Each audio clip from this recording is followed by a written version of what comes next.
Shalom, here we are, chapter 14 of Mounce's Basics of Biblical Greek, 4th edition.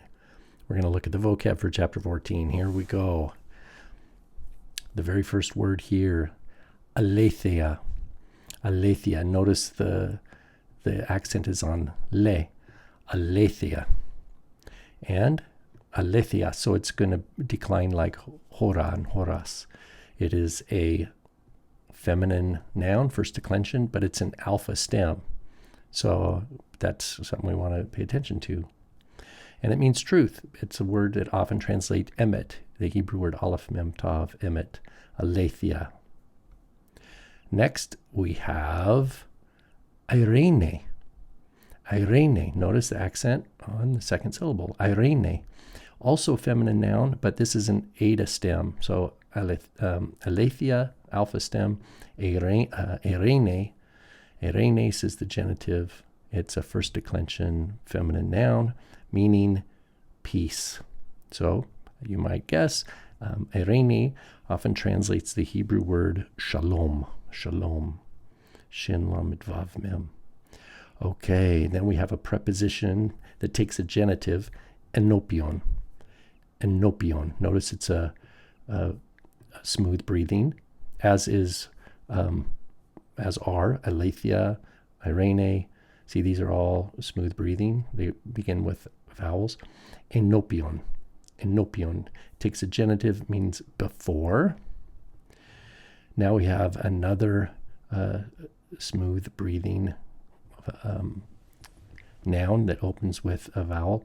Epangelia. Epangelia. Now, because we have the double gamma, the first one turns into a nasal, right? We have nasalization, so it's epangelia. Epangelia, and the accent's way back here at the li. Epangelia. It also, like aletheia, is an alpha stem, so it's going to decline like hora. Epangelia, epangelias, etc. Hey, it's a first declension feminine. And it means promise. So it's a compound word, actually.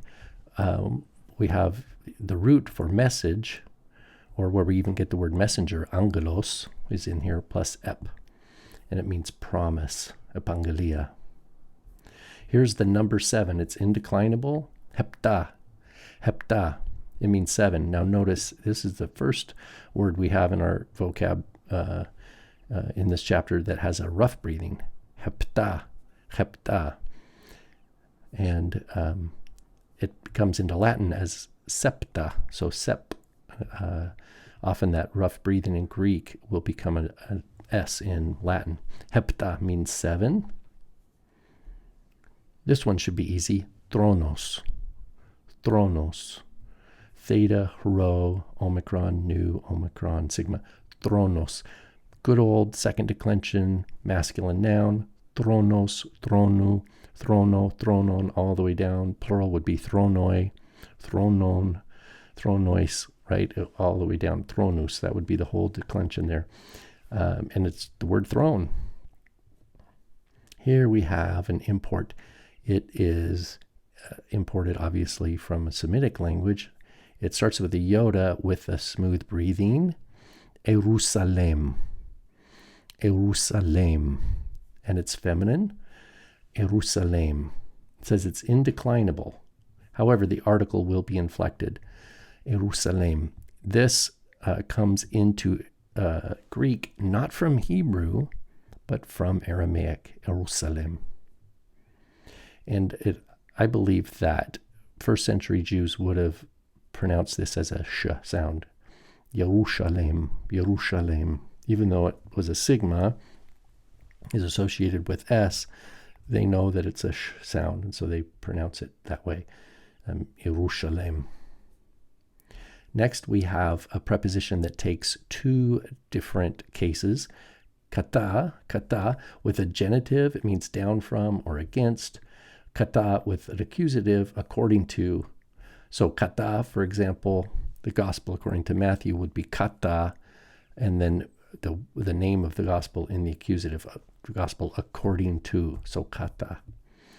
And then we have our shortened forms depending on whether it follows it's followed with the word that begins with a smooth breathing, kath, or a rough breathing, kath, but it means the same thing.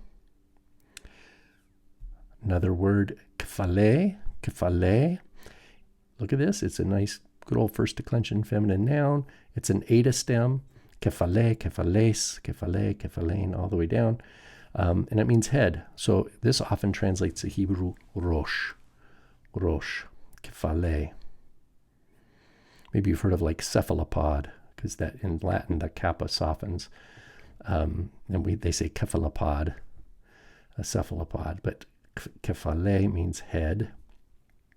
Okay, hodos, or pardon me, accent on the second syllable, hodos, hodos, hodu. It is feminine. Hodos, hodu, etc. Feminine. Way, road, journey, conduct. This often translates the Hebrew word derek, derek, dalet resh, kaf.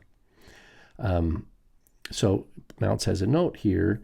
He says, notice that although this word appears to be masculine, it is really feminine. It is a second declension feminine noun. So that's possible.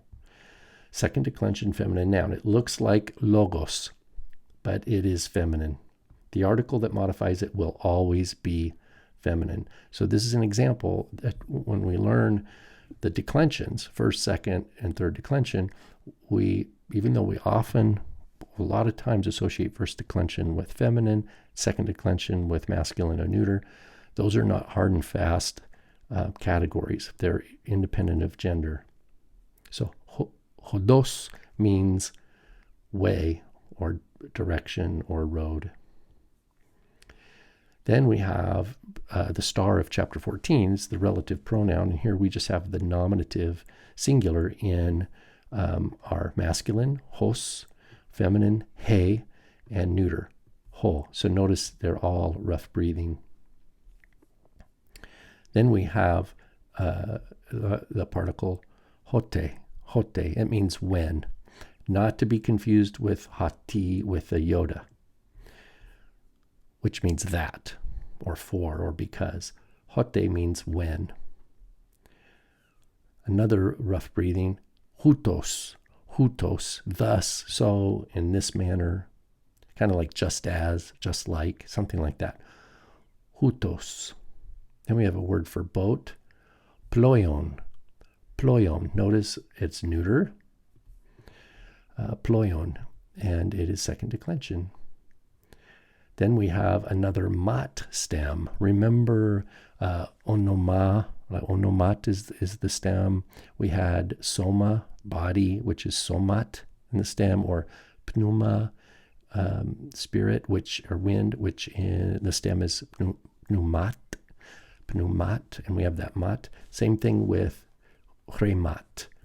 Chrema would be so it's third declension, in other words. It ends because the stem ends in a consonant, and of course, like I said, this is a mat. Chrema is our nominative. Chrematos, chrematos, of a word. Chremati, chremati, with no iota subscript, but the iota stays right at the end. Chremati, to or for a word, etc. A third declension, neuter noun. Then we have another particle similar to kai, te, te. And so it's postpositive, and Mounce tells us it's weaker in force than kai. A few more words.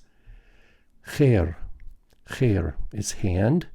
Cheros, cheros would be our genitive. So guess what? Yep, you're right. It's third declension feminine. Cher, cheros, hand. Finally, psyche. This is where we get like psychology and psych and all that stuff. Psyche. Psyches would be our genitive, and he. So it's a feminine first declension noun. Psyche, he psyche, the soul. This often translates in the Septuagint, the Hebrew nefesh, nun, pe, shin, nefesh. So there you have it, all the vocab for chapter 14. And let's look at our stats here. So as always, 138,148 word count for the total New Testament. Total words learned to date. That means all the vocab from chapters 1 through 14, 169 words. Just this chapter, if you look at all the occurrences, that's 3,500 words. But if you look at all the words to date, chapters 1 through 14, times their number of occurrences, you're at 93,000. And guess what? We're pushing 68%. That's almost 7 out of every 10 words in the New Testament in Greek you will be able to recognize and identify and parse. That is really awesome. That is past 2/3. So congratulations. If you're keeping up with your homework, you are rocking. So keep at it. And we'll see you in verb land, because after chapter 14 marks the end of nouns, we'll still have nouns in our weekly or chapter vocab, but a lot of verbs will start popping in because they become center stage here for this next part of the textbook. All right, shalom everybody.